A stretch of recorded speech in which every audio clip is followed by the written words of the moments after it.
Hello, everybody. This is Gary. Today is Monday, April 13th, 2020. It is now 4:08 p.m. Eastern Standard Time in the United States in Rochester, New York, and this is just a quick check in on my mental health and how I'm dealing with the coronavirus crisis.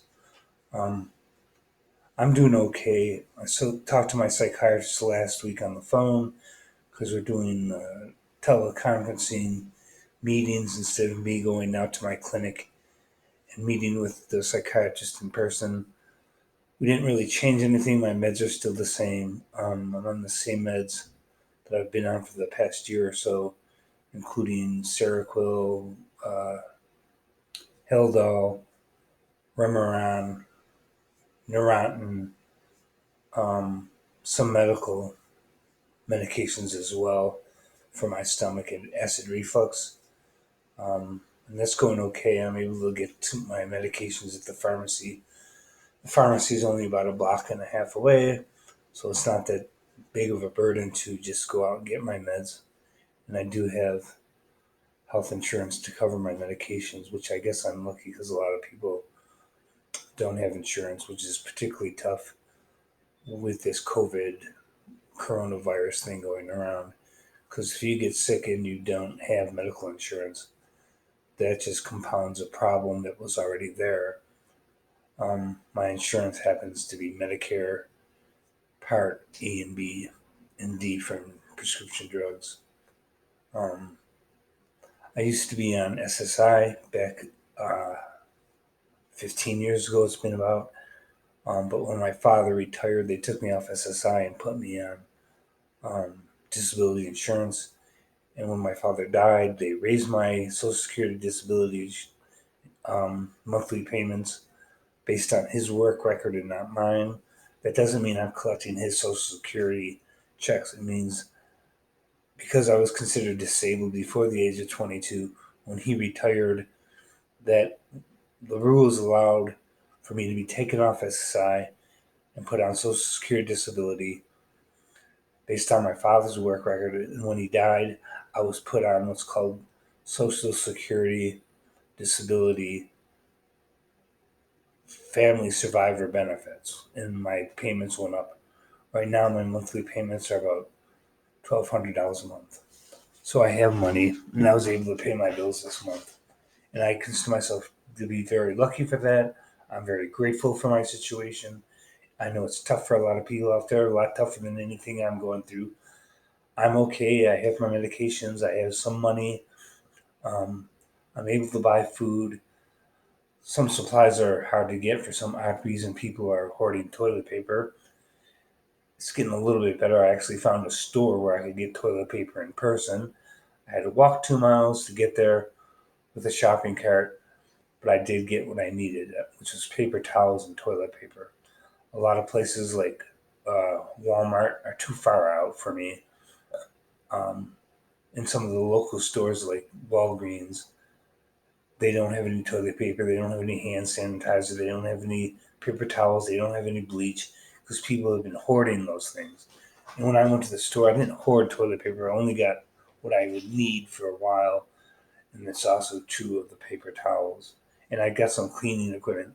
Like I said, I went there to look to at the supermarket price rate to look for bleach, but there wasn't any bleach. Any bleach they had was completely sold out, and so I had to settle for Pine Sol cleaner.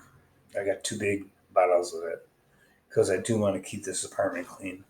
I have no desire to attract bugs and insects, especially now that spring is coming and there are more bugs and insects outside, and there will be more as we progress into spring and summer. So I'm doing basically okay. I have nothing really to complain about.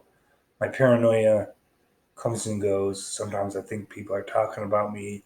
Sometimes I hear voices, um, and I have over the past couple of days. But like I always say, I'm not violent and I'm not suicidal, and I'm pretty lucid. I know when I'm hallucinating. I know when things that I listen or hear are not real and when they are real. I'm pretty sure I know when my paranoia is wrong, even though it's a very strong feeling. if I think people are laughing at me or following me, that's a feeling more than a thought. My thoughts are that I always know when something isn't real, no matter how strong it feels. Um, my paranoia is always there to some extent. So all this connects to coronavirus because it's a very stressful situation for everybody, including people who are mentally ill, including people who are mentally ill and that are sicker than I am mentally. They may not be as lucid as me. They may not be as clear-headed as me. Schizophrenia comes in severity uh, scales. I mean, if you have schizoaffective disorder, that's considered by some psychiatrists to be a milder form of schizophrenia. And if you're down on the other end of the spectrum and you have severe, completely disorganized schizophrenia, your mind is completely disorganized, then you're going to appear sicker than I am overall. And so it's hard for people who are mentally ill to be both alone and follow the regulations around coronavirus and social distancing. It's hard for everybody, but if you're hearing voices and your mind is completely disorganized, it's virtually impossible to follow the rules as far as social distancing and staying locked in your house. A lot of mentally ill people are homeless anyways, and they don't stay locked inside because they're living outside, which I'm grateful that I'm not.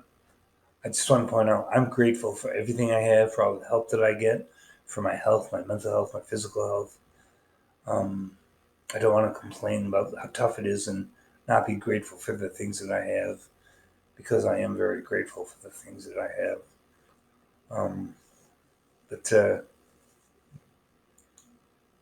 I'm going to start wearing a face mask outside. I was at the supermarket yesterday and there was some lady who was wearing a surgical mask behind me in the grocery line, but she wouldn't keep social distance 6 feet behind me because I was ahead of her in line and I stayed 6 feet away from the person in front of me. And this lady's behind me with her little bratty kid, coughing and hacking when I'm not wearing a mask, and they didn't keep social distancing. I find it really fucking irritating. If you're gonna cough and sneeze, and you should be wearing a mask. I don't care if it was a 12-year-old kid, he should have been wearing a mask, or at least his mother or whoever she was to him should have kept him 6 feet behind me as I stayed 6 feet behind the person in front of me in line. Some people are just not following the rules of social distancing, and that kind of pisses me off sometimes. Um, I don't want to get infected by some little brat who's coughing and hacking. Um, so my point was that I'm going to wear a mask every time I go outside from now on, just because it seems to be more people are doing it, and it's a suggested course of action, I believe, by the federal government. But other than that, I'm doing okay. I'm surviving. Like, comment, subscribe, share, hit the notification bell if you want to know when I come out with new videos. Because even if you're subscribed to my channel, you may not get notifications when I put out a new video. So hit that notification bell below this video. So I'll talk to you later.